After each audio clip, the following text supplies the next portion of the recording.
మాతృదేవతాభ్యో నమః, పితృదేవతాభ్యో నమః, శ్రీ గణేశ శారదా గురుభ్యో నమః, శ్రీమాత్రే నమః. శ్రీ వేదగాయత్రి జ్యోతిష్యాల యూట్యూబ్ ఛానల్ వీక్షకులందరికీ నమస్కారం.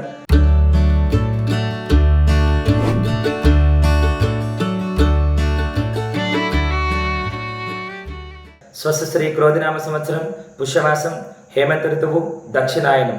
రాబోయేటువంటి ఆంగ్ల సంవత్సరం జనవరి నెలలో 2025 సంవత్సరంలో తులారాశి వారి యొక్క రాశి ఫలితాలు ఏ విధంగా ఉన్నాయో తెలుసుకుందాం.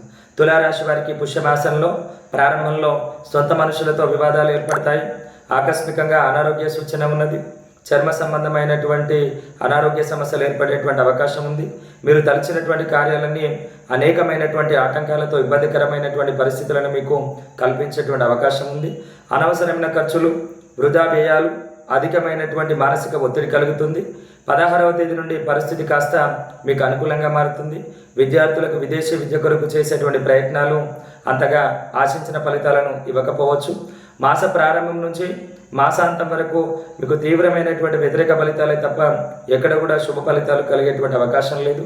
మీరు చేసేటువంటి వ్యాపారంలో కానీ, మీరు చేసేటువంటి ఒప్పంద విషయాల్లో కానీ, మీరు చేస్తున్నటువంటి వృత్తి విషయాల్లో కానీ తగినంత శ్రద్ధ వహించాల్సినటువంటి అవసరం ఉంది. ఎక్కడ కూడా తొందరపాటు నిర్ణయాలు తీసుకోవాల్సినటువంటి అవసరం లేదు. మీరు ఏ పని చేసినా సరే ఆలోచించి నిర్ణయం తీసుకోవాల్సినటువంటి అవసరం ఉంది. కుటుంబ పరంగా కూడా మీకు తీవ్రమైనటువంటి ఇబ్బందులు ఎదురయ్యేటువంటి అవకాశం ఉంది. వృత్తి వ్యాపారాల్లో కూడా నష్టపోయేటువంటి అవకాశం ఉంది.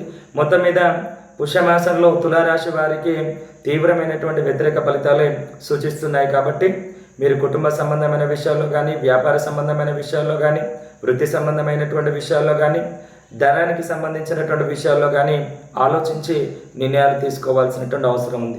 మీ జాతకపరమైనటువంటి ఈ ఆటంకాలన్నీ తొలగిపోయి మీకు శుభ ఫలితాలు కలగాలి అంటే మీరు ఆంజనేయ స్వామిని ఆరాధించడం ద్వారా మీ జాతకపరమైనటువంటి దోషాలను తొలగిపోయి మీకు శుభ ఫలితాలు పొందేటువంటి అవకాశం ఉంది. స్వస్తి.